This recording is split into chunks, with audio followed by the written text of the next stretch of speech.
Well, for the next hour and change, Dr. Steve Pieczenik is our guest.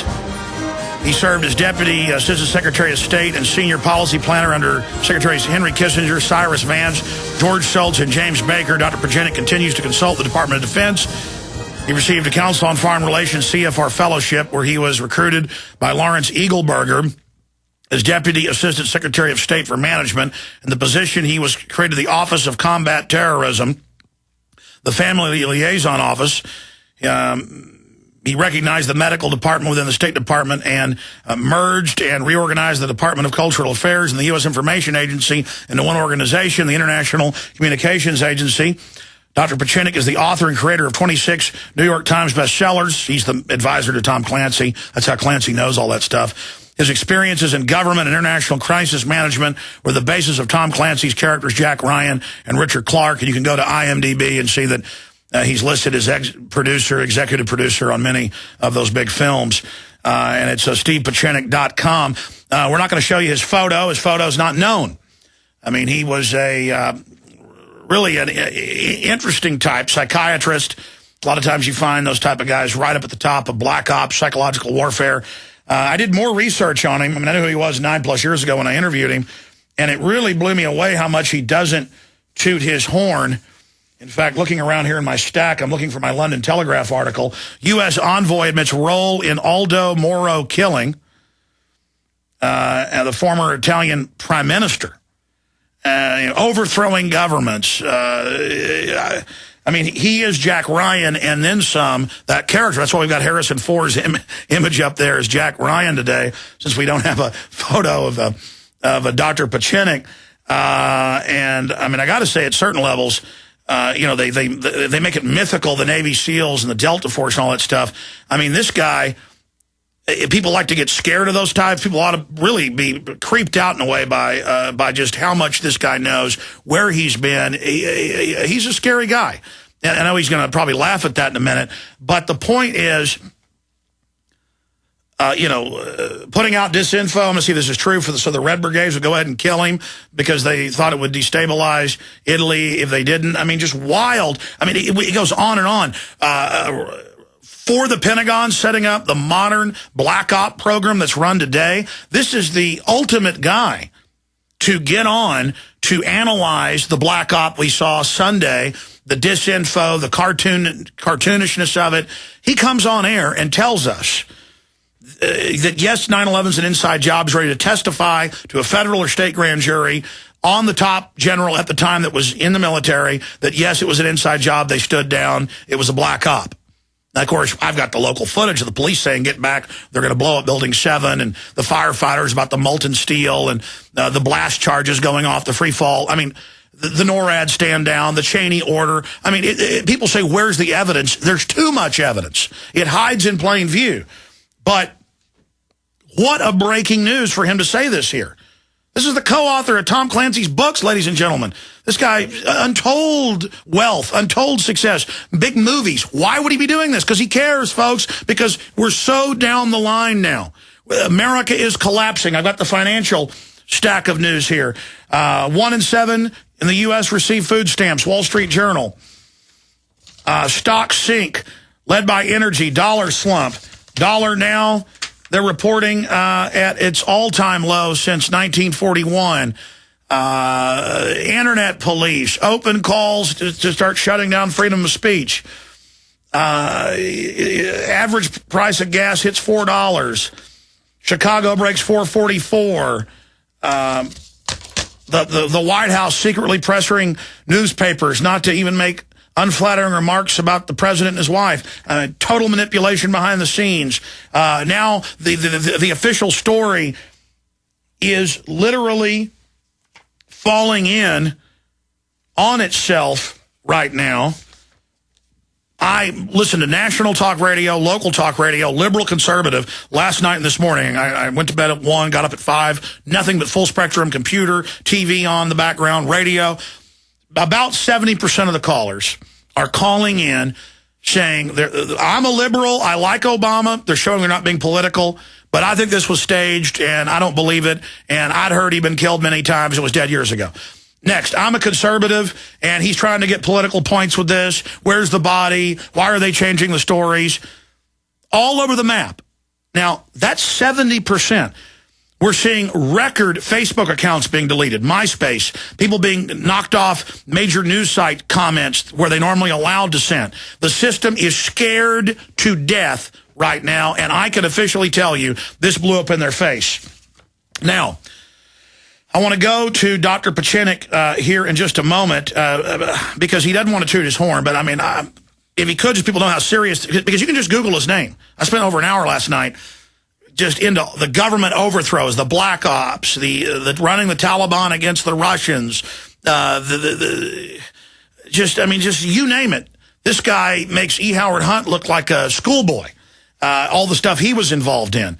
And it goes on. And of course, Ethan Hunt, that's the name of the guy in Mission Impossible, and they admit that's the character of E. Howard Hunt. We got the deathbed confession here first of them pulling the trigger on JFK. Top U.S. government insider, Bin Laden died in 2001. 911, a false flag. Top U.S. government insider, Dr. Steve Pieczenik, a man who held numerous different influential posts under 5 different presidents, but under the Secretary of State under 3, still works for the Defense Department. Shockingly told Alex Jones' show yesterday that Osama Bin Laden died in 2001 and that he was prepared to testify in front of a grand jury on how top general told him directly that 9/11 was a false flag, inside job. I mean, this is the kind of stuff that can get us killed, folks.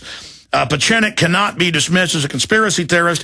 He served as the Deputy Assistant Secretary of State under 3 administrations, Nixon, Ford, Carter, while working under Reagan and Bush Sr., and still works as a consultant for the Department of Defense, a former U.S. Navy captain, went as high as colonel, I believe, before he got out. Pieczenik achieved 2 prestigious Harry C. Solomon Awards at the Harvard School as he simultaneously completed his Ph.D. at MIT. Recruited by Lawrence Eagleburger as Deputy Assistant Secretary for State Management, Pieczenik went on to develop the basic tenets of psychological warfare. This is from the Pentagon. The basic modern tenets of psychological warfare, counterterrorism strategy, and tactics for transcultural negotiations. That's the anthropology, sociology, for the U.S. Department of State, military and intelligence communities, and other agencies of the U.S. government, while also developing foundational strategies for hostage rescue that were later employed around the world. Pieczenik also served as senior policy planner under Secretaries Henry Kissinger, senior policy planner Cyrus Vance, George Shultz, these are the top kingmakers, James Baker, and worked for George W. Bush's re-election campaign against Al Gore. His record underscores the fact that he is one of the most deeply connected men in intelligence circles over the past 3 decades. He's Jack Ryan, folks. It just goes on and on. This is insane. And everything he says fits into my research and all the other experts I'm talking to. Hamid Gul's agreeing, former head of Pakistani intelligence, General Gul, Webster Tarpley, Wayne Madsen, NSA. But I know I'm ranting, sir. I apologize. I want to get into some of the other issues you wanted to cover today, but since we talked 24 hours ago or 22 hours ago to be technical, this is clearly blowing up in their face. Do you agree, and how dangerous are these cornered rats now? Well, I think, when you tell a lie, you're going to unwind that lie by the very fact that you've created a lie. The nature of creating a lie in psychological warfare is that you have to be consistent, make sure that all the details are intertwined and are credible. It's almost like a movie. So you got to think of the President of the United States, the Chairman of the Joint Chiefs of Staff, Admiral Mullen, who, by the way, whose father was a publicist for the William Morris Agency, and then the intelligence community. It's not an accident that you have this entirely contrived story. It's not credible. It's just like you had Disneyland with a key character who was already dead. And in order to reaffirm the storyline, that is to make sure that the President of the United States looked good, a man like Axelrod, all his advisors, including Obama himself, was particularly suited to the lie, distortions, and deception because that's how he came to power. That's how George Bush Jr. comes to power. He sits down with a bunch of his own cronies. They sit down in groupthink, which you talked about before on your radio. Every one of the national security advisors who have their roles there because they're bequeathed and they're sycophants to the president. They're all kowtowing down, come together, and create this fictional story in psychological warfare that makes no sense. And many of the present people in psychological warfare were never trained 20, 30 years ago because they didn't understand the psychology, they don't understand the anthropology, they don't understand that the American public, you do not psyops the American public. That was a rule of thumb that we had under 4 to 5 presidents, that if you tried to psyops the American public, and it broke when you had George Bush Jr., when he created the psychological warfare and then created the 9/11 through deception, distortion, false flag, stand down. And then we had, before him, we had Lyndon Baines Johnson. It goes on both sides when he created distortion of a false flag in the Gulf of Tonkin. We went into the war in Vietnam, and we had FDR, as Donald Rumsfeld stupidly accused and said that if anybody like Pieczenik is accusing the Republicans of creating 9/11, Rumsfeld said this on public, September 12th. On 2011, he said, 2001, he said, Steve Pieczenik, if he accuses us, the Republicans, of 9/11, then we have to accuse Franklin Roosevelt of doing a stand-down. Well, of course I accused him of doing a stand-down because Paul Wolfowitz, the neocon, Salme Khalilzad,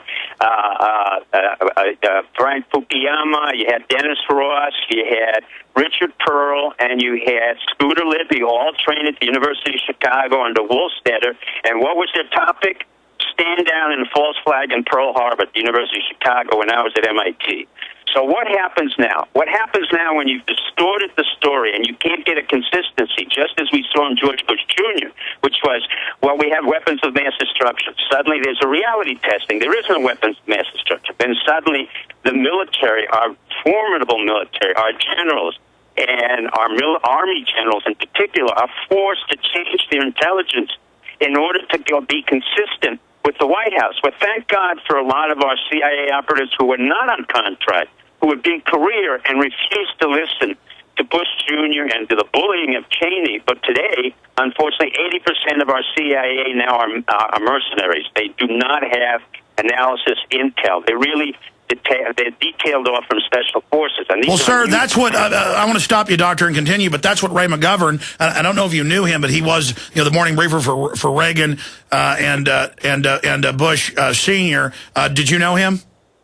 No, I knew of him. I didn't. Yeah. Well, Ray says the same thing. He says they can't even do real national security assessments anymore because it's all la land. And once you put a psyop out into the public, the way the human brain works and all individuals being limited in their perception, it then is taken back and received by your own system, and it basically, for lack of a better word, makes the military-industrial complex drink their own Kool-Aid. Well, it's not only the military-industrial complex. By the way, it's very important for the public to understand this. I am not a hero. I'm not this great individual. I'm just a simple American who was grateful for the benefits I was given and earned in terms of the ability to serve my country and at the same time be in the only country where I could criticize my own president and still work for them and be so loyal to my country because I was willing to go online and particularly serve my military, our Army generals in particular, the Army colonels, and be teaching at the War College every year. That's a privilege for me. I understand, Dr. Pieczenik. Alex does, but I have to understand the public. I'm not some superhero. I'm the same guy that your father is, who's a dentist or a mechanic out there, or an Army lieutenant or a junior officer, because they stood for something they believed in. I am tired of the American public being told these lies. I thought it would stop with 9/11. Now we have Obama. Now let's get back to the issue. What happens when the PSYOPs, which was poorly constructed... You were talking about where they get their CIA people and that most of the intelligence is run by private mercs. Correct. They get the intelligence people from all the military-industrial complex, L3 Communication, Northrop Grumman. Any of these companies around the Washington Beltway will provide intelligence for you right away because they want those contracts. Now, remember, America, and particularly the Alex Jones audience, supporting our national security does not mean supporting our military-industrial complex. It is not the same thing. They are out of control. They have been hogs that need to be slaughtered.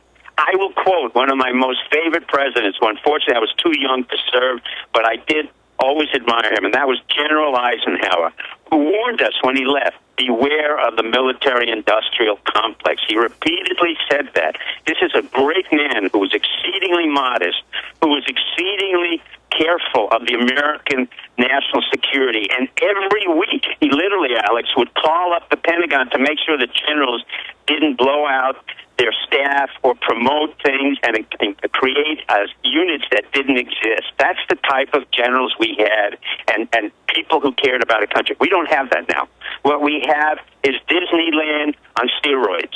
And what's worse is that Disneyland is killing our heroes, our American women and men and young people who are going out to die for civilian orders that are being used and manipulated by a president who's never served our country, has a questionable background in many, many places, forget the birthing issue, and has civilians around him have all been questionable in their capability, and we're all recruited from a questionable predecessor, either Carter or Clinton, who himself was also a sociopath. So we have three sociopaths in line, and I use it not in a diagnostic term, but in a very simple term. You have Clinton, who lied and prevaricated. You have Bush Jr., who lied and prevaricated. And now you have Obama. Now, if we have three in the low, we got a problem here, America. This problem isn't just with the individual or the Republican and Democrat. This problem is with the American people. We have to decide this is enough. Whether you're Republican, Democrat, liberal, or conservative, it's irrelevant. Sir, let me stop you because... Alex Jones. Absolutely, because we have limited time, and obviously you're going to be back with us a lot. What happened with... The issue now, what happened is, if I didn't know which unit of the Special Forces, and I've worked with Special Forces over 30 years, and part of it, I was involved in development of Delta Force, because in the beginning of hostage negotiating, we didn't have a comparable unit to the SAS. One of the concerns that I had, and I said, if I think any unit's going to be sent in there on the basis of publicity, and believe me, I have a lot of respect for the men and women who serve in the Navy and in all Special Forces, but particularly I work with the military, Army, the Special Forces, which, by the way, you have never heard anything about. You have never heard about any of the Army men who I know and the units that I specifically know, nor will I tell you of the men and women who are in the Army and they're serving this country, and they've never had a movie about them. They've never had a story about them. Yet today, I would have sworn, and I said to Alex Jones beforehand, if I had to predict which unit was going to get the biggest publicity, and if I were Admiral Mullen, who's concerned about his publicity and the publicity of the Navy, because they have no goal whatsoever right now strategically, I would have said they would have used the SEAL Navy team. Now, think about it. You use a SEAL Navy team on the ground from Afghanistan to Pakistan. It makes no sense. And then to go on the news and to say that we are so great, but we are so secret, it is an inherent contradiction. When you're secret, you are secret. There's a reason why I don't have a picture, because I'm not that good looking. There's a reason why I really don't care about what people think about it, because I want to do my everyday life in America. I don't need to promote my narcissism. I don't need to promote who I am or what I am. It's already difficult to pronounce my last name, Pieczenik, and by the way, that's been my secret to success overseas, because nobody could spell Pieczenik, including Noriega. But let's go back to the Navy SEALs. They really have to question what they did and what happened. Well, let me stop you, Doctor. Doctor, there's been some major breaking news, Dr. Pieczenik. Are you there? Okay, great. Obviously, this morning they came out and said his daughter, who they have at a military base in Pakistan, who was left there, and he has all these wives, all these concubines, all this made-up cutout, just like they told us that, you know, Pat Tillman was killed fighting Al-Qaeda, and it turned out they just murdered him. Right. Or the same thing with Private Lynch, with Bruckheimer on record producing it. If folks don't know about that, BBC admits it. They're now announcing that, oh, not only did bin Laden not use his wife as a shield, not only did he not shoot at them, now they grabbed him, took him out, and then shot him somewhere else, and they just keep changing it. And then this SEAL Team 6, as you know, is the most secret of the teams. It has other teams associated with it. That's why they use that team, so that other SEALs are ignorant and can never, you know, discover that it didn't happen. And you're breaking down what teams you think are involved, what happened. Obviously, it's theater. He's been dead for 9+ years, 10 years. But and they're creating this. Let me tell you a true story. Let me just so your audience understands it. I worked with Special Forces for over 30 years. Not particularly with SEALs, but I did have an episode with the SEALs. I'm not degrading the SEALs. I think there are very good men and women who are in the SEALs. But let me tell you the history of the SEALs as I know it. Under the Reagan administration, I was involved in the invasion of Grenada. The only men we lost on a raft were SEAL member teams heading into Grenada. Now, you tell me how 4 to 6 SEAL members drowned on a raft heading into Grenada. The only members of any special forces I have ever seen in the movies, on television, so promoting themselves like the FBI loves to promote itself, and it had a history where it was totally dysfunctional in international crisis management and in terrorism, because I've worked with the FBI. They never shared their intelligence. They never shared their information. Remember, they were the ones who flew out Osama Bin Laden but didn't say a word. Is, again, whenever you see self-promotion of a particular unit in the U.S. government, you have to question it as an American citizen.